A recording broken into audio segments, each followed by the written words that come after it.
20 तारखेला होणाऱ्या महाराष्ट्राच्या विधानसभेच्या निवडणुकीच्या निमित्ताने अलिबाग मुरुड रोहा विधानसभा मतदारसंघाचे दमदार लोकप्रिय कार्यसम्राट आमदार महेंद्र शेठ दळवी यांच्या प्रचाराच्या निमित्ताने या ठिकाणी उपस्थित असलेले आपले महायुतीचे उमेदवार महेंद्र शेठ दळवी, माझे ज्येष्ठ सहकारी श्री अतिकभाई खतीब, मनोजप्पा, आवर्जून उपस्थित असलेले मतदारसंघाचे अध्यक्ष अमित नाईक, हर्षल पाटील, शिवसेनेचे जिल्हा प्रमुख राजा खेणी, अतिशय व्यवस्थित रीतीने ज्यांनी आज जनतेच्या न्यायालयामध्ये युक्तिवाद केला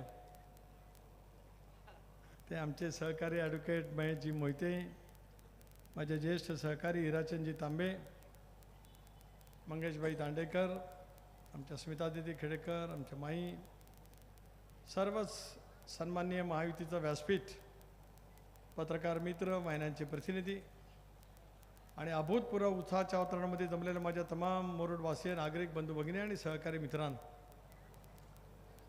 प्रचंड उत्साहाच्या वातावरणामध्ये तुम्ही या ठिकाणी जमला त्याच्याबद्दल आपले सुरुवातीलाच मनापासून मी आभारी मानतो आणि स्वागतही करतो.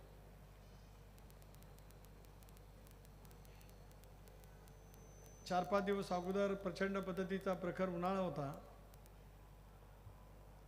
आणि महेंद्र शेठ आज तुमच्या प्रचाराच्या निमित्ताने हा जरी पंखा जरी लावला नाही तरी वातावरणामध्ये आलेली शिथिलता कार्यकर्त्यांच्या मनामध्ये जोश निर्माण करणारे आहेच, पण या थंडीच्या वातावरणामध्ये उबदार शाल पांघरत पुन्हा एकदा प्रचंड मताधिक्याने तुम्हाला विधानसभेवरती पाठवण्यासाठी सारेजण सज्ज झालेले त्याच्या माझ्या मनामध्ये काही शंका नाही. राजकारणामध्ये स्थित्यंतर अनेक वेळा होत असतात. काल त्यांनी मला बॅच दिला होता, आज बॅच द्यायला विसरले. काल बॅच होता धनुष्यबाणाचा वकील साहेब, आज ते विसरले. अधिकबाई तो बॅच मी पहिल्यांदा लोकांना दाखवला काल सणेरा भागातल्या जनतेला. हा छोटा आहे, कालचा गोल आहे. आणि मी सांगितलं की ज्या धनुष्यबाणाच्या विरोधात माझ्या राजकीय जीवनामध्ये माझ्या सगळ्या राजकीय लढ्याच्या चिन्हाच्या विरोधामध्ये झाल्या, पण राजकारणातला फेरबदल हा राज्याच्या सत्तेच्यासाठी नसतो, तो समाजकारणासाठी असतो. तो विचार मनामध्ये ठेवत ज्यावेळेला मी एनडीएमध्ये सहभागी झालो, राज्याच्या सत्तेमध्ये सहभागी झालो, आज आयुष्यात पहिल्यांदाच धनुष्यबाणाच्या चिन्हावरती मतदान करा असं सांगण्यासाठी या ठिकाणी आवर्जून उपस्थित आहे. माझ्या लोकसभेच्या निवडणुकीमध्ये आपण साऱ्यांनी आज सगळ्या मतदारांनी, शिवसेनेचे मतदार असतील, भारतीय जनता पक्षाचे कमळाचे मतदार असतील, या साऱ्यांनीच आशीर्वादरूपी ताकद माझ्यासारख्या कार्यकर्त्याच्या पाठीमागे उभी केली आणि 18व्या लोकसभेमध्ये संसदेमध्ये जाण्याची अतिशय उत्तम पद्धतीची संधी तुम्ही त्यावेळेला दिली. देशामध्ये त्यावेळेला वेगळं वातावरण निर्माण करण्याचा प्रयत्न झाला. 18व्या लोकसभेला ज्यावेळेला देश समोर गेला त्यावेळेला देशामध्ये एक वेगळं वातावरण इंडिया आघाडीने जाणीवपूर्वक तयार केलं. भारतरत्न महामानव डॉक्टर बाबासाहेब आंबेडकरांनी या देशाला संविधान दिलं. खंडाप्राय असलेल्या देशाला स्वातंत्र्य मिळाल्याच्या नंतर अनेक धर्मीय लोक या देशामध्ये राहतात. न मोजता येणाऱ्या इतक्या भाषा या देशामध्ये आहेत. या सर्व समाजाला, सर्व धर्मियांना एकसंघपणाने कशा पद्धतीने पुढे चालवतील असा विचार त्या कालावधीमधल्या सत्ताधीशांना आणला आणि म्हणून डॉक्टर बाबासाहेब आंबेडकरांच्या नेतृत्वाखाली घटना समिती स्थापन झाली. त्यांनी जगभराच्या राष्ट्रांचा अभ्यास केला आणि तुमच्याने माझ्या देशाला संसदीय लोकशाही प्रणाली व्यवस्था दिली. ज्या संसदीय प्रणाली व्यवस्थेमध्ये जगातल्या श्रीमंतांच्या यादीमध्ये गणलेल्या गौतम अदानी आणि मुकेश अंबानीच्या मताचं मूल्य जेवढं आहे तेवढंच माझ्या मुरुड शहरातल्या ग्रामीण भागामध्ये राहणाऱ्या माणसाच्या मताचं मूल्य सुद्धा समान ठेवत डॉक्टर बाबासाहेब आंबेडकरांनी संसदीय लोकशाही प्रणाली व्यवस्था आहे देशामध्ये. आणि म्हणूनच या लोकसभेच्या निवडणुकीला एक वातावरण निर्माण करण्यात आलं की पुन्हा एकदा जर काय भारतीय जनता पक्षाप्रणित एनडीएचं सरकार त्या ठिकाणी येईल आलं तर या देशातील संविधान संपुष्टात येईल. आम्ही सतत सांगत आलो, मोदी साहेबांपासून तर माझ्यापर्यंत असलेल्या उमेदवारांच्या पर्यंत आम्ही सर्वजण घसा ओढून सांगत होतो, चंद्र सूर्य तारे असेपर्यंत या देशातील संविधान हे कधी बदललं जाणार नाही. पृथ्वी तलाचं अस्तित्व असेपर्यंत या देशातलं संविधान शाश्वत त्या ठिकाणी राहील. तो लोकांच्या मनामध्ये इतकं खोलवर रुजवण्यामध्ये हे संबंध इंडिया आघाडीचे किंवा आजच्या महाविकास आघाडीचे नेते इतके यशस्वी झाले की त्याच्यातून आम्ही जनतेला बाहेर काढण्यामध्ये फारसं यश मिळालं नाही. पण देशातल्या जनतेने एक बहुमत दिलं. पुन्हा एकदा मोदी साहेबांच्या नेतृत्वाखालचं इंडियाचं सरकार त्या ठिकाणी प्रस्थापित झालं. मलाही 2019 सालामध्ये तुम्ही संसदेवरती निवडून दिलं होतं. 5 वर्ष विरोधी पक्षाच्या वाक्यावरती मला पक्षाची संधी मिळाली. घोषणा देणं, ओरडणं, सभात्याग करणं याच्याखेरीज 5 वर्षामध्ये उल्लेखनीय काम करता आलं नाही. संसदेच्या माध्यमातून महाराष्ट्रामध्ये काम करता आलो, कारण काम करत राहणं हाच माझा धर्म आहे आणि हाच माझा विचार आहे आणि हाच माझा समाज आयुष्यभराचा आहे. पण इंडिया आघाडीमध्ये सहभागी झालो. स्वर्गीय चव्हाण साहेबांनी आम्हाला विचार दिला की बहुजन समाजाचा व्यापक ही तुम्हाला साधायचा असेल तर तुमचा सत्तेमधला सहभाग त्या ठिकाणी असला पाहिजे. होय, डॉक्टर बाबासाहेब आंबेडकरांनी संघराज्याची कल्पना दिली.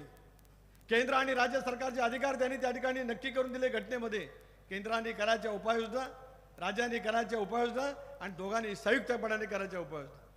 देशामध्ये आज भारतीय जनता पक्षाप्रणित एनडीएचं सरकार असेल तर महाराष्ट्राचं सरकार सुद्धा त्या विचाराचं असलं तर या महाराष्ट्राला अधिक गतिमान करण्याची ताकद आणि शक्ती मिळू शकते आहे. याच विचारधारेतून आम्ही सत्तेमध्ये त्या ठिकाणी आहोत. सत्ता हे उपभोगण्याचं साधन असू शकत नाही.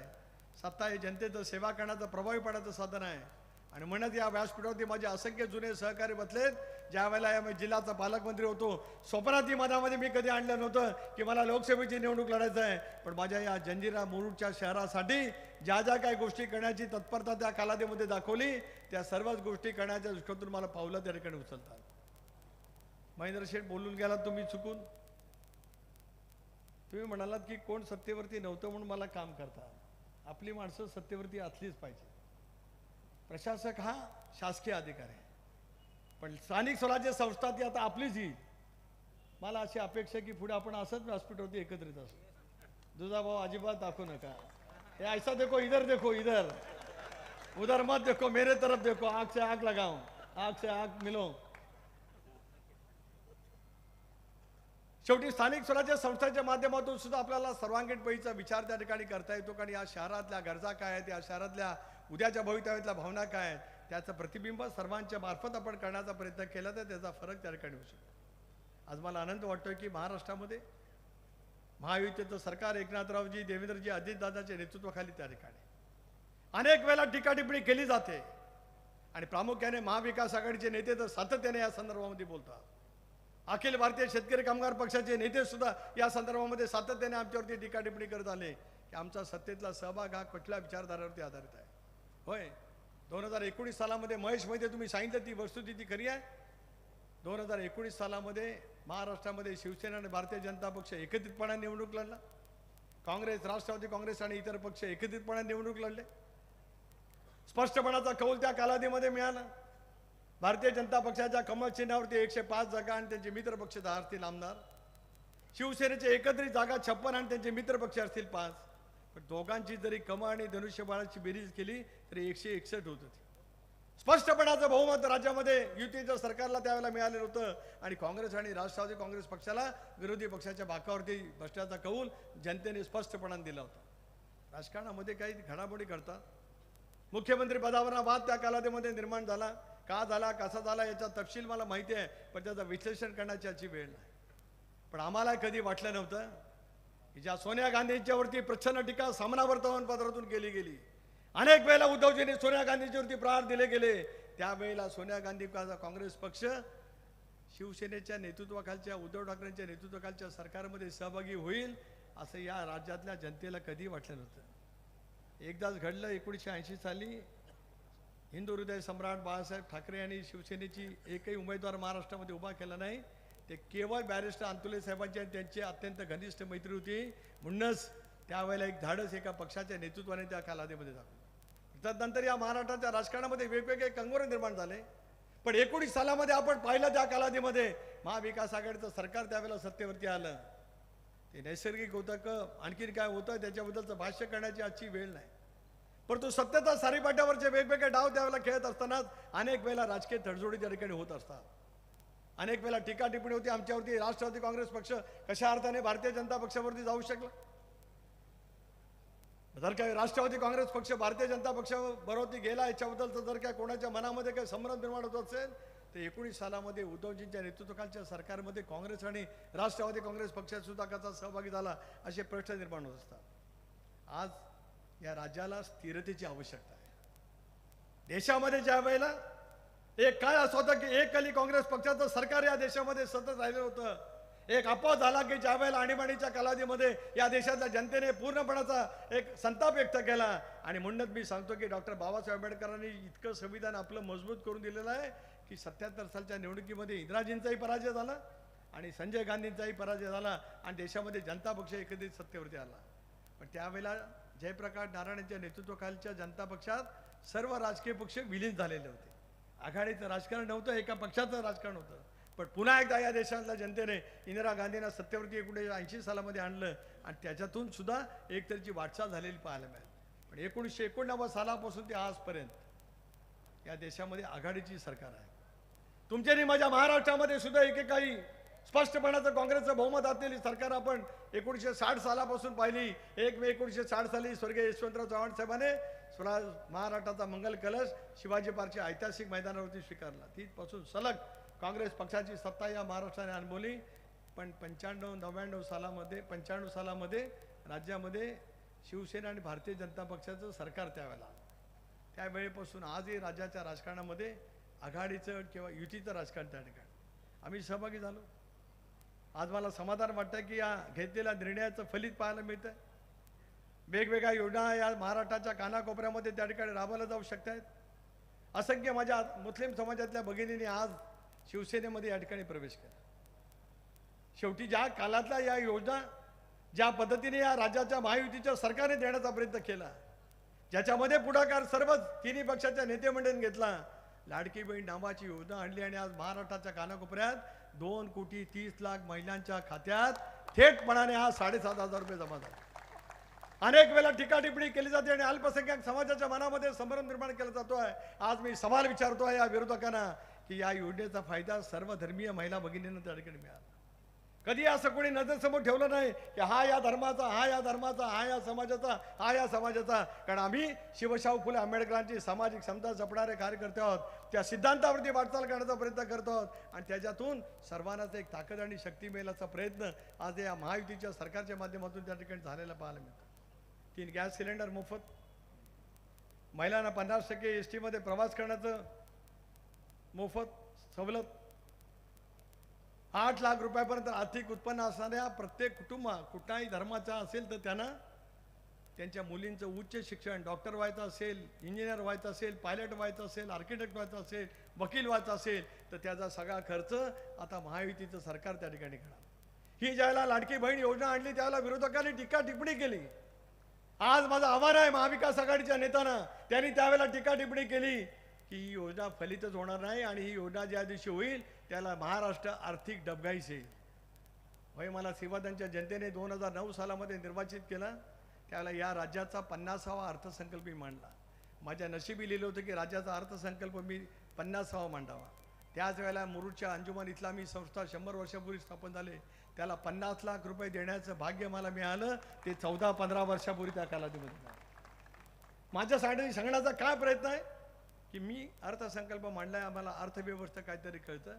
पण त्याला आभास निर्माण केला महाविकास आघाडीच्या नेत्याने की मुख्यमंत्री लाडकी बहीण योजना जर काय त्या ठिकाणी अंमलामध्ये आली तर राज्य डबघाईस येईल, राज्य कर्जबाजारी त्या ठिकाणी होईल.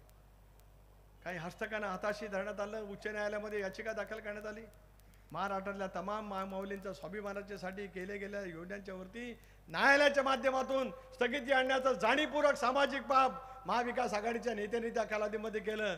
उच्च न्यायालयाने ती याचिका फेटाळली आणि ज्या वेळेला पुन्हा एकदा सुरुवात झाली त्यावेळेला सांगितलं की खात्यात पैसे जमा झाले तर लगेच काढून घ्या कारण कोणतरी काढेल. किती लोकांच्या मनामध्ये संभ्रम निर्माण करण्याचा प्रयत्न केला गेला. स्वतःला नेते म्हणतात. अनेक महाविकास आघाडीमध्ये आज महिलांचं नेतृत्व करणारे नेते आहेत.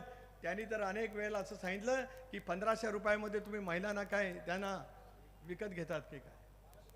महाराष्ट्रातल्या कष्टकरी असलेल्या महिलांचा अपमान करण्याचा प्रयत्न महाविकास आघाडीच्या नेत्यांच्या मार्फत त्या ठिकाणी होतोय. याचा निषेध माझ्यासारखा कार्यकर्ता त्यानिमित्ताने करतोय.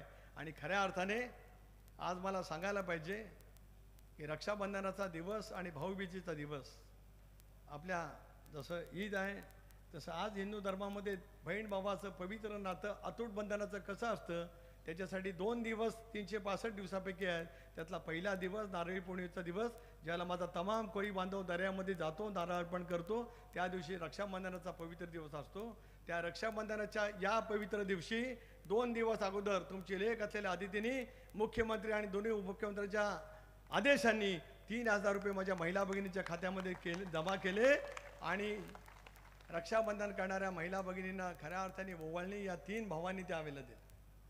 दुसरा पवित्र दिवस भाऊबीजेचा येतो आणि भाऊबीजेच्या 4 दिवस अगोदरच ऑक्टोबर आणि नोव्हेंबरचे पैसे त्या ठिकाणी जमा झाले आणि आज 7,500 रुपये प्रत्येक माझ्या महामाऊलींच्या खात्यावरती त्या ठिकाणी जमा झाले. टीका टिप्पणी करताना जरासुद्धा भान राहिलं नाही. इतक्या प्रचंड शब्दामध्ये टीका टिप्पणी केली गेली. आणि परवाच्या दिवशी महेश मोहिते साहेब, विलास नाईक साहेब, तुम्ही वकील आहात. या महाविकास आघाडीचा ज्यावेळेला जाहीरनामा प्रसिद्ध झाला, राहुल गांधी आलते, मल्लिकार्जुन खरगे होते, उद्धव ठाकरे होते, शरद पवार साहेब होते, त्यावेळेला त्यांनी त्या जाहीरनाम्यामध्ये सांगितलं की आमचं सरकार आल्यावर महालक्ष्मी योजना आम्ही आणू आणि आम्ही 3,000 रुपये देऊ. जी योजना आणल्यावर महाराष्ट्र कर्जबाजारी होणार होता, ती योजना आता तुम्ही सत्तेवरती आल्यावर 3,000 रुपये देणार. म्हणजे ते खोटं होतं का आताचं खरं आहे? महाराष्ट्रातली जनता ही अत्यंत प्रगल्भ आहे. महाराष्ट्रातल्या जनतेला पूर्णपणाचं ज्ञान त्या ठिकाणी आहे की महायुतीच्या सरकारने सुरू केलेली योजना आम्ही वचननाम्यामध्ये स्पष्टपणे सांगितलं की या महाराष्ट्रातला 23 तारखेला खाऊन अलिबागचा आमदार महेंद्र दळवी असा दिसेल, तसं महाराष्ट्रामध्ये सुद्धा महायुतीचं सरकार आलं आपल्याला पाहायला मिळेल. त्यावेळेला ज्यावेळेला सरकारमधून डिसेंबरचं अधिवेशन येईल त्यावेळेला ही योजनेमध्ये 1,500 वरून 2,100 रुपयापर्यंत करण्याचं अभिवचन महायुतीच्या सर्वंकष नेत्यांनी त्या ठिकाणी दिले आहे. महाराष्ट्रातल्या तमाम माझ्या मायमाऊलींचा विश्वास या 3 भावांच्या वरती आहे. ज्यांनी विरोध केला त्यांच्यावरती बिलकुल असंच काही कारण नाही. ते मला या कार्यक्रमाच्या निमित्ताने या ठिकाणी सांगा. टीका टिप्पणी जरूर व्हावी, सिद्धांतावरती विचाराच्या अधीन त्या ठिकाणी व्हावी, पण टीका टिप्पणी करत असताना सर्वंकष पैकीचे विचार जरा बाजूला थांबत व्यक्तिगत विचारधारेवरती ज्यावेळेला टीका टिप्पणी केली जाते त्यावेळेला जनतेला ते आवडत नाही. खरं आहे की लोकसभेच्या निवडणुकीला वातावरण सगळं वेगळं होतं, परंतु आता महाराष्ट्राचं वातावरण बदललं आहे. लाडकी बहीण योजना संबंध महाराष्ट्रामध्ये लागू झाली. शेतकऱ्यांच्यासाठी 14,000 रुपयाची शेती पंपाची वीज माफी राज्य सरकारने दिली.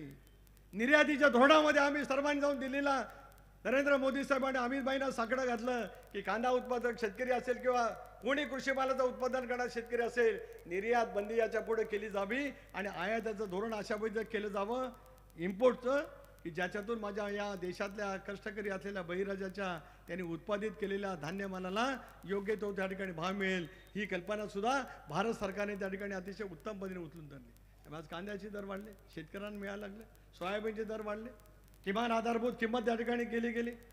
भाताचा दर आज किमान आधारभूत किमतीवरती राज्य आणि भारत सरकार त्या ठिकाणी खरेदी करत आहे. आणि आपलं सरकार, आपलं होय महायुतीचं सरकार प्रत्येक क्विंटल मागे 1,500 रुपयाचा बोनस देत आहे. हा निर्णय केवळ या सरकारच्या माध्यमातून होऊ शकला, बाकी कोणाच्या माध्यमातून त्या ठिकाणी होऊ शकत नाही. अशा वेळेला एक विश्वासार्थाची कल्पना घेऊन या निवडणुकीला तुम्हाला आणि मला सामोरं त्या ठिकाणी आहे. महेंद्र दळवींच्या कामाचा आलेख त्यांनी केला. या शहरामध्ये त्यांनी दिलेल्या योजनांचा सुद्धा आलेख केला. गेल्या 31 डिसेंबरला मुरुड महोत्सवाच्या निमित्ताने मला बोलवलं होतं. त्याला मी त्यांना सल्ला दिला वडिलकीच्या नात्याने, तुम्हाला प्रचंड प्रमाणाचा निधी एकनाथराव शिंदे साहेबांच्या मार्फत मिळतोय, तुम्हाला इतर कुठल्याही ठिकाणी वापरत असेल तर तुमचा अधिकार आहे, पण ज्या कारणामुळे 2019 सालामध्ये तुम्ही विधानसभेवरती निवडून आलात तो म्हणजे शाळा ते मुरुडचा रस्ता, त्या रस्त्याची झालेली दुर्दशा लक्षामध्ये घेत कोणाला तरी त्यावेळेला पराभूत केलं गेलं आणि तुमच्या गळ्यामध्ये विजयाची माळ टाकली गेली. आता तुमची कसोटी आहे. मी त्यांना नांदगावला कार्यक्रम होता का कुठं कार्यक्रम नाही, मुरुडला इथे नाही नाही नांदगाव नंतर ते भूमिपूजनाला आलो. हे बेलोसेना काय काय वेळेला विसरतात, त्यांच्यावरती पण मी येणार पण थोड्या वेळाने येणार, आता लगेच नाही येणार. अरे बोललं पाहिजे ना, अरे असं काय चुकीचं काय बोलतात. मुरुडला मी आलो, ज्यावेळेला मी ह्यांना मध्ये बसत होतो त्यावेळेला तुम्ही त्यांना मला बाजूला बसवलं. मला माहीत नव्हतं की तुम्हाला त्यांना नंतर जवळ घ्यायचं, ते मला माहीत नव्हतं. पण बघा हे अशी काय काय वेळेला वागतात, असे असं वागू द्या, काय हरकत नाही. काय त्यावेळेला मी त्यांना सल्ला दिला की तुम्ही यावेळेच्या बजेटमध्ये शाळा ते मुरुडच्या रस्त्याच्यासाठी निधी उपलब्ध करा. तेव्हा ऐकलं, रस्ता झाला, फायदा झाला. पर्यटक प्रचंड प्रमाणावरती वाढले. लोकसभेला मला भरभरून मतं महायुतीचा उमेदवार म्हणून मुरुडकरांनी माझ्या पदरामध्ये झोळी फाटेल इतकी दिली. या तालुक्यातल्या आणि या शहरातल्या संबंध नागरिकांचं एक दुःख होतं, प्रचंड प्रमाणावरती दुःख. देशाच्या कानाकोपऱ्यातून, राज्याच्या कानाकोपऱ्यातून, कदाचित काही वेळेला जगाच्या कानाकोपऱ्यातून पर्यटक या सगळ्या शहरामध्ये येतात. या शहराला इतिहास आहे, भूगोल आहे आणि उद्याचं भवितव्य आहे. या शहरामध्ये येणाऱ्या पर्यटकांच्या मनामध्ये आणि इथल्या राहणाऱ्या नागरिकांच्या मनामध्ये शल्य असत. हे कवा मी आतिकबाईच्या घरा गेलो ना, का या रस्त्याच्या इशाशिवाय काही बोललेच नाही कधी. कवा पण जायचो, 2 घास खायच्या आधी, चाय कोपर द्यायच्या आधी पहिला त्याच बोलायचे, रस्ता कवा करता झाला, त्याचा फायदा झाला. असंच माझं नेहमी ऐकायचं. आणि या आजूबाजूच्या सगळ्यांचं सगळं नका ऐकू, माझं ऐका जरा जास्ती, त्याचा फायदा तुम्हाला जास्त आहे. हलक्या कानाचे राहू नका. कान सोन्याचे असले पाहिजेत, पित्याचे ठेवले तर मग परिस्थिती बिघडते. तुम्हाला विक्रम मोडायचा आहे, कारण या मतदारसंघाचा इतिहास आहे ज्याचा तुम्ही सांगितलं. तो इतिहास तुम्हाला फारसा माहीत नव्हता, तो मी तुम्हाला सांगितला की या मतदारसंघामध्ये 52 सालापासून बिगर शेका पक्षाचा आमदार एकदाच झाला. खानविलकर साहेब झाले, नारायणराव भगत साहेब झाले, मधुशे ठाकूर साहेब झाले. एकदा संधी मिळाल्यानंतर परत शेका पक्षाचा आमदार झाला. 2019ला तुम्हाला जनतेने निवडून दिलं. आता हा इतिहास कायमचा पुसून टाकत तुमचं नाव त्या ठिकाणी कोरायचं आहे, कारण तुम्ही या मतदारसंघाचा पुन्हा निवडणार. थोडं ऐका, फक्त निवडणुकीपुरतं नाही, कायम ऐका.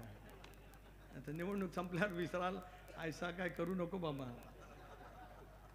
भवितव्य आहे. भरत बेलोसेचं तर अजिबात ऐकू नका. कधी बिघडवलं त्याचं काय सांगता येणारच नाही. काय एकेकाळी तो माझा माणूस तिथून भाजपमध्ये गेला, नंतर तुमच्याकडे आला, त्याच्या आधी तिकडं. असू द्या बाबा, पण तो आमच्या जीवाभावाचा राहा. त्याच्यात सर्वांचा चांगला फायदा आहे. हे सगळं व्यासपीठ हे असंच पैतर राहिलं पाहिजे, ज्याच्यातून महाराष्ट्राच्या व्यापक हिताची खबरदारी घेऊन तुम्हाला मला पुढची वाटचाल त्या ठिकाणी करायची.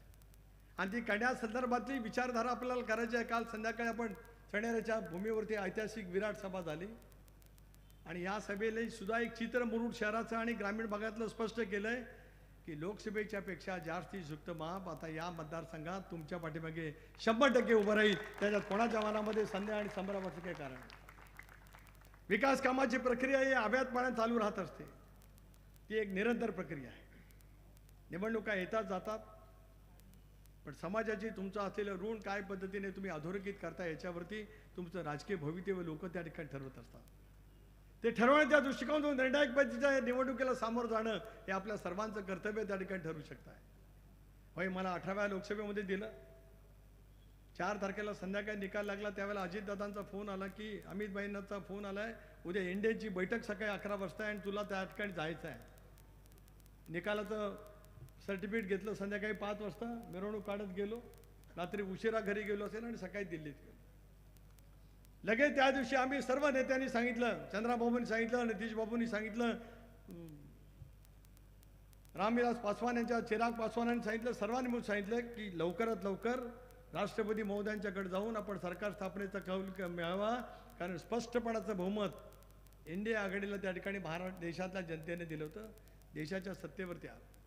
काय सांगितलं गेलं, हिराचंदजी तांबे तुम्ही साहेब या ठिकाणी आहेत, सांगितलं गेलं होतं की संविधान बदललं जाणार. पण जी इमारत जुन्या संसदेची ब्रिटिशांनी बांधली, त्या जुन्या संसदेच्या इमारतीला या नरेंद्र मोदी साहेबांच्या नेतृत्वाखालच्या सरकारने संविधान भवन असं नाव देत त्याचं नामकरण त्या ठिकाणी. आताही 23 तारखेला निकाल लागेल. 26 जानेवारीच्या आत महाराष्ट्रातलं सरकार त्या ठिकाणी प्रस्थापित होणं कायद्याने गरजेचं आहे, कारण घटनेमध्ये दिलेलं आहे 5 वर्षापूर्वी ज्या तारखेला सरकार प्रस्थापित झालं असेल त्याच तारखेला या राज्यामध्ये सुद्धा सरकार सत्तेमध्ये आलं पाहिजे. पण 26 जानेवारी संविधानाचा तारीख असल्यामुळे देशाच्या लोकसभेचं अधिवेशन 26 तारखेला त्या ठिकाणी बोलवलं आहे. संविधानाच्या बद्दलचा प्रचंड आदर मनामध्ये ठेवत आज एनडीएच्या माध्यमातून त्या ठिकाणी काम केलं जात आहे. पण तरी पण लोकांच्या मनामध्ये साशंकता निर्माण करण्याचं जाणीवपूर्वक काम केलं. वेगवेगळी टिप्पणी केली जाईल, पण आज आपण सर्वांनी म्हणून या गोष्टीवरती भर ठेवण्याचा प्रयत्न केला पाहिजे. या देशाची एकात्मता, देशाची अखंडता, देशाचं सार्वभौम हे घेऊनच आम्हाला पुढची वाटचाल करायचं असेल तर तुमचा आणि माझा महाराष्ट्र आधी गतिमान होण्याची आवश्यकता आहे. हा महाराष्ट्र शिवछत्रपतींचा, राजमाता जिजाऊंच्या पोटी जन्माला आलेल्या राजाधिराज युगप्रवर्तक युगपुरुष छत्रपती शिवाजी महाराजांनी रयतेचं राज्य स्थापन केलं.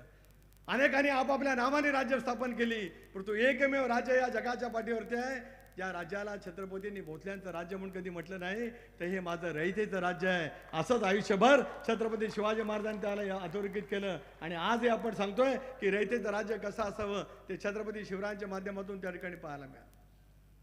मी आज संसदेमध्ये गेलो, मला समाधान वाटतंय. एका महत्त्वाच्या कमिटीचं मला अध्यक्षपद त्या ठिकाणी दिलं. वाढवणच्या बंदरासाठी 80-86 हजार कोटी रुपयाचा नियमित भारत सरकारने दिला. 10 लाख नोकऱ्या त्या ठिकाणी थेट निर्माण होणार आहेत. या देशातलं आणि जगातले मोजके जे काही बंदर होणार आहेत त्याच्यातलं सर्वात मोठं बंदर कुठलं होणार आहे तर तुमच्या आणि माझ्या महाराष्ट्रातलं पालघर तालुक्या जिल्ह्यातलं वाढवणच्या परिसरातलं बंदर होणार आहे. मी 2दा पंतप्रधान महोदयांची भेट घेतली, अमितभाईंची भेट घेतली. हे दिघीचं बोर्ड एकेकाळी विजय कलंतरी बँकक्रप्ट झाले, त्याच्यामध्ये तसंच राहिलेलं होतं. अनेकांचे पैसे सुद्धा त्या काळामध्ये गेलेले नव्हते. इथे बसलेल्यांच्यापैकी अनेकांचे सुद्धा पैसे विजय कलंदरेंनी त्यावेळेला बुडवले असते. अदानी साहेबांना भेटलो, त्यांनी ते पोट घेतलं. मी पंतप्रधान महोदयांना विनंती केली की माझ्या लोकसभा मतदारसंघामध्ये सुद्धा सत्तेचा खासदार असल्याच्यानंतर काय फरक होतो ती मला 3 सांजेच्या वेळेला या जंजिरा मुरुडमध्ये आवर्जून या ठिकाणी सांगायचं आहे. विनंती केली पंतप्रधान महोदयांना की दिघी औद्योगिक वसाहत, त्याला दिघी पोर्ट नाव आहे म्हणून दिघी, बाकी दिघी पलीकडे आगरदांडा या बाजूला श्रीवर्धन, मुरुड, तळा, रोहा, माणगाव या 5 तालुक्यामध्ये औद्योगिक वसाहत बनेल. 40,000 कोटी रुपये भारत सरकारने मंजूर केलेत आणि आता त्याची परिक्रमा सुरू झालेली पाहायला मिळते. ज्याच्यातून उद्याच्या भवितव्यातल्या रोजगाराचे वेगवेगळे प्रश्न सोडवण्याची ताकद आणि शक्ती या माध्यमातून मिळेल. पण एका गोष्टीचा निर्णय आम्ही ठामपणाने त्या ठिकाणी घेतलेला आहे की कुठलाही रासायनिक प्रक्रिया करणारा उद्योग त्या ठिकाणी येणार नाही. असे उद्योग येतील की आपल्या या संबंध कोकणाच्या निसर्गाशी समरस राहणारे उद्योग या सगळ्या परिसरामध्ये येतील. 2 लाख कळत न कळत नोकऱ्यांची संधी या दिघी औद्योगिक वसाहतीच्या माध्यमातून निर्माण होणार आहे. माझी विनंती आहे, आता तुम्ही पण इथं आहात, आमचे कबले साहेब कुठे आहेत? हा ना, बेसाऊ काय काळजी करू नको. माझी ही विनंती आहे, इथे एक चांगलं दुसरं हायस्कूल आहे. आता BA MA झालेली सगळी नवीन पिढी, कोतवालाची जरी जाहिरात निघाली तरी त्यांचा अर्थ असतो, पोलीस पाटलाचे असले तरी त्यांचा अर्थ असतो, अंगणवाडी सेविका असली तरी सुद्धा BA झालेल्या माझ्या भगिनीचा अर्थ असतो. आता याच्या पुढे जी कारखानदारी येणार आहे त्याचा मी अभ्यास केला आहे. त्याला रोजगाराची संबंधित असे अभ्यासक्रम तुम्ही तयार करा. मी तुम्हाला आश्वस्त करतो आहे या मुरुड तालुक्यातल्या ज्या संस्था असतील त्यांनी पुढाकार घ्यावा. भारत सरकारच्याकडनं त्यांना परवानगी आणून देण्याचं काम हा सुनील तटकरे तुमचा सहकार्य म्हणून करेल असा विश्वास या ठिकाणी देतो. 3 वर्षांनी ज्याला कारखाने सुरू होतील त्याला कुशल कामगार, तंत्रज्ञ हे आता देशाच्या कुठून येण्याच्या पेक्षा, राज्याच्या कानाकोपऱ्यात येण्यापेक्षा माझ्या या जिल्ह्यातला भूमिपुत्र, माझा मुरुडमधला भूमिपुत्र त्या ठिकाणी हक्काने लागला पाहिजे. अशी सगळी साधनं या सगळ्या परिसरामध्ये निर्माण करण्याचं काम हे निश्चित होईल. सागरी महामार्गाचा उल्लेख तुम्ही महेंद्र शेठ या ठिकाणी केला. मला आठवतं मी ज्यावेळेला 2010 मध्ये मंत्री झालो, अर्थमंत्री, त्याला बागमांडला ते बाणकोट खाडीवरच्या पुलाला मी 250 कोटी रुपये मंजूर केले. अशोकराव चव्हाण मुख्यमंत्री होते. नाबार्डकडनं त्यावेळेला मी महेंद्र शेठ आम्ही कर्ज राज्य घेत होतं 850 कोटी रुपयाचं, आणि एकाच पुलाला मी 250 कोटी रुपये दिल्यावर मला अशोकरावांनी बोलवलं. त्यांनी माझी परीक्षा घेतली, मुख्यमंत्री होते. म्हणाले सुनील तटकरे राज्याला नाबार्डकडनं किती पैसे मिळतात? म्हटलं 900 कोटी रुपये. हे राज्यातल्या सगळ्या जिल्ह्याला वाटायचे असतात, तुम्ही एकाच जिल्ह्याला एकाच पुलाला 250 कोटी रुपये देताय. मी त्यांना सांगितलं साहेब 650 कोटी रुपये कुठे द्यायचे असेल तर द्या, मी अर्थमंत्री आहे, मला शिवर्धनच्या जनतेने आमदार केला आहे. हा सागरी महामार्गाचा पूल बॅरिस्टर अंतुलेंचं एकेकाळचं स्वप्न होतं, ते पूर्ण करण्याची जबाबदारी माझ्यावरती दिली असेल तर काम माझ्या हातून. आज हा सागरी महामार्ग एकनाथराव शिंदे, देवेंद्रजी आणि अजितदादांच्या नेतृत्वाखालच्या सरकारने पुरा केला आहे. 3 संजेच्या वेळेला पुन्हा एकदा सांगतो की 10,000 कोटी रुपयाच्या निविदा केवळ या रस्त्यावरती करंजा ते रेवस, शाळा खाडीवरचा पूल, तुरंबाडी दिघी ते तुरंबाडी असेल, बागमांडला ते बाणकोट असेल, केळशीचा पूल असेल, पलीकडचा पूल असेल, अंजरला दाभोळ खाडीवरचा पूल असेल ते जयगडच्या पर्यंत सगळे पुलाची कामं यावर्षी निघालेली आहेत. आणि आतिकबाई सांगतोय की आता आचारसंहिता संपल्यावर पुन्हा एकदा राज्यामध्ये महायुतीचं सरकार होईल त्यावेळेला या रस्त्याच्या कामासाठी लागणाऱ्या भूमी संपादनाची प्रक्रिया सुरू झालेली असेल असा शब्दसुद्धा मुरुडकरांना या कार्यक्रमाच्या निमित्ताने ठिकाणी करूया. आपण एकमेकाच्या सोबतीने काम कसं करूया. पहिल्या टप्प्यामधलं हे काम पूर्ण करण्याचा एक अटल सेतू झाला. मुंबईचं अंतर आपलं कमी झालं. रो सर्व्हिस झाली. त्याच्यामुळे आज अलिबागला जमिनीचे भाव मुंबईच्या मलबारीला जे असतील, कुलाब्याला जे असतील, नरिमन पॉईंटला असतील तेवढेच भाव आज अलिबागच्या परिसरात आहेत. आजही इथे आहे. आज सागरी महामार्ग जर काय पूर्णत्वास गेला, रोजगारासाठी कारखाने आपण करूच, पण गोव्याला लोक विसरतील आणि जगभरातले पर्यटक माझ्या मुरुड अलिबागपासून ते रेवसपर्यंत अशा पण जातील. इतका निळाशार समुद्र या देगाच्या पाठीवरती कुठं नाही, तो माझ्या कोकणामध्ये आहे. याचा अभिमान कोकणवासी म्हणून माझ्यासारखा कार्यकर्त्याला वाटतो. एकेकाळी आंतोले साहेबांनी स्वप्न बघितलं कोकणचा मी कॅलिफोर्निया करेन. हा रस्ता पूर्ण झाला की कॅलिफोर्नियाला सुद्धा वाटेल की मी कोकण बनावं. या पद्धतीच्या कामाला पण गती देण्याचं काम करू. त्याच्यासाठीच महायुतीचे उमेदवार म्हणून महेंद्र दळवी यांच्या पाठीमागे मतदान रूपी आशीर्वादाची ताकद उभी करण्याची आवश्यकता आहे. मला विश्वास आहे की भरभक्कम पद्धतीने तुम्ही काम करत आलात. त्यामुळे अधिक व्यापक पैसा जनाधार या ठिकाणी मिळेल. निवडणूक असल्याच्यानंतर विरोधक उभे राहत असतात, त्यांना राहू द्या उभे. तुम्ही जे बोललात तसं कधी बोलूच नका. काय नाही, जनतेचा आशीर्वाद आपल्या पाठीमागे आहे. त्यावेळी 23 तारखेला मतदानाचा निकाल मतमोजणी लागेल. जसं माझा लोकसभेच्या निवडणुकीचा निकाल 4 जूनला लागला आणि एकाच वेळेला 6 मतदारसंघातल्या मतपेट्या फुटत होत्या आणि पहिल्या फेरीपासून अलिबाग विधानसभा मतदारसंघ मला मताधिक्य देत होते. समोर बसले होते काही माणसं, कारण घोषणा झाली होती माझ्या निवडणुकीत कोणीतरी भाषण केलं होतं की सुनील तटकरेला गाडून टाका. भाषा लोकांना आवडत नाही. जनता ही खूप सुविधा आहे. कोण कोणाला राजकीयदृष्ट्या संपवू शकत नाही. विचारधारा ही राहू शकते. पण तुम्ही तुमच्या वागण्याने आणि तुमच्या बोलण्याने लोकांच्यामध्ये सुसंस्कृतपणा दाखवला तर आपोआप जनता तुम्हाला डोक्यावरती घेऊन नाचते. हे मला माझ्या राजकीय जीवनामध्ये गेल्या 40 वर्षामध्ये या ठिकाणी अनुभव ना. कुठला तुम्ही समाजाचा असा नसा, पण तुमचा समाज आणि तुमचा धर्म हा तुमचा विचार असला पाहिजे. म्हणजे आपोआप जनतेचं पाठबळ आपल्या पाठीमागे उभा राहू शकतं. त्या सिद्धांतावरती चालण्याची भूमिका आम्ही पुढच्या कालावधीमध्ये घेतली. कुठल्याही गोष्टीची कमतरता या ठिकाणी राहू शकत नाही. अनेक गोष्टी या शहरामध्ये करता येऊ शकतात. आंतरराष्ट्रीय स्तरावरचे पर्यटक या सगळ्या परिसरामध्ये येऊ शकतात. इथून तुरमाडीचा पूल झाल्याच्या नंतर पलीकडे नानवेलपासून ते देव्यागरपासून बागमंडलापर्यंत जाण्याचा इतका विहंगम पंचेचं दृश्य असेल. आदिती ज्यावेळेला राज्यमंत्री होती या विभागाची त्यावेळेला 93 ठिकाणी अशी पर्यटनाची ठिकाणं या सागरी महामार्गावरती केलेत की या सागरी महामार्गावरती प्रवास करणं हेच एक टुरिझम राहील. त्याच्यातून आज मी येताना बघितलं तर काशीतला ह्याने बांधलेली सगळी वानतिकूर बांधकाम बघत आलं.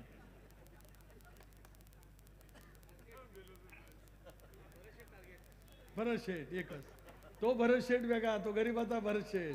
हा कुठला भरत शेठ मला माहीत नाही, पण आहे जे करतात ते हा असते बघा. हे पण काय करते सगळं असं काहीतरी काढते. काल मला पाठवलं, यांनी मला पाठवलं आजच्या सभेचं. गंमत बघा, मी तुम्हाला दाखवलं. हो अरे ऐक जरा बाबा, पुढचं जरा काही करू नको. तुझं तुझ्या गळ्यात कसं टाकतो ते बघ. हे सगळं टाकलं आणि यांचा फोटो.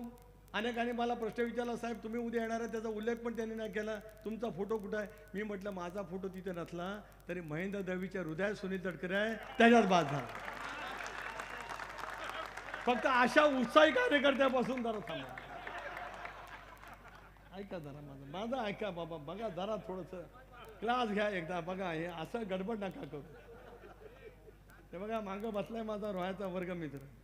कवा पण त्यांनी आयुष्यात मला मतदान केलं नाही, तरी मागं बसलाय. मी दिसलो रे दिसलो बस सुनील शेठ कैसा आहे. अरे मी बोलतोय ना, मी काही नाही बोलतोय काय, असं काय करता? त्या तुम्ही सांगताय त्याच मी बोलतोय आणि ज्या करत आल्या त्याच सांगते मी. इथं रोहायला तर समजायला माहिती आहे, पण मुरुडकरांना पण माहिती द्यायला पाहिजे ना. म्हणजे आपण ईदीची संध्याकाळची हे करतो कार्यक्रम, ते आपण इथं धरला होता, तिथं आला होता बरोबर आहे. आणि 8 दिवसांनी निवडणूक जवळ आल्यावर बाजूला गेला. आता परत महेंद्र शेठच्या मागे आहे. बघितलं हे ऐसा आहे. काय पण नको, गडबडच नको.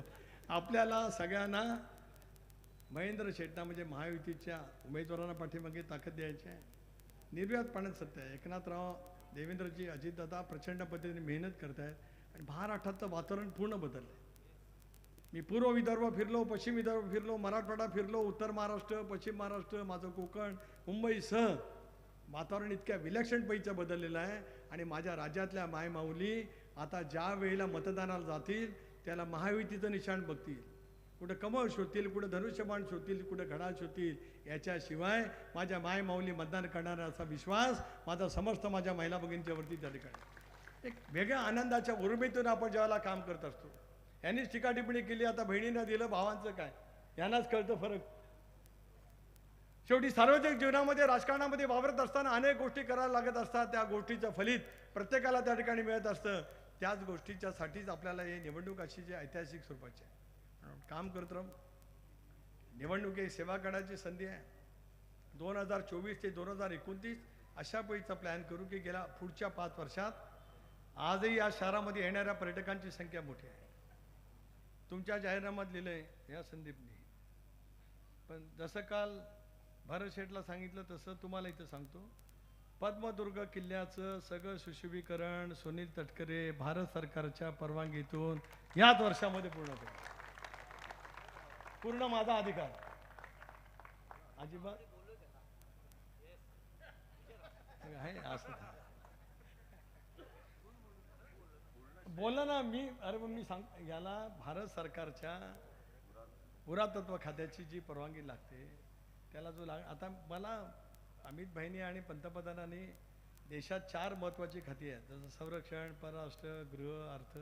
तसं देशातल्या स्टँडिंग कमिटीमधल्या महत्त्वाच्या 4 कमिट्या आहेत. त्याच्यातल्या पेट्रोलियम आणि नॅचरल गॅसचा त्याने मला अध्यक्ष केला. इतका विश्वास टाकलाय. एकटा खासदार, राष्ट्रवादीचा एकटाच घड्याळाचा खासदार, पण एवढा विश्वास टाकला तो सुनील तटकरेवरती नाही. रायगड रत्नागिरीच्या जनतेने 82,000च्या मताधिक्याने त्यांनी जो विजय केला त्या जनतेवरती त्याने विश्वास टाकला. हे महत्त्वाचं आहे. आणि त्याच्यातून जर काय काम करण्याची उर्मी घेऊन आपण या सगळ्या परिसराला अनेक काही गोष्टी देण्याचा प्रयत्न केला, त्याच्यातून बदललेला प्रवाह आपल्याला पाहायला मिळू शकतोय. त्याच्यासाठीच महायुती म्हणून आम्ही निर्णायक पैसे एकत्रित आलेलो आहोत. या युतीच्या माध्यमातूनच आपल्याला उद्याचा महाराष्ट्र अधिक गतिमान करायचा आहे. नव्या नव्या रोजगाराची निर्मिती करायची आहे.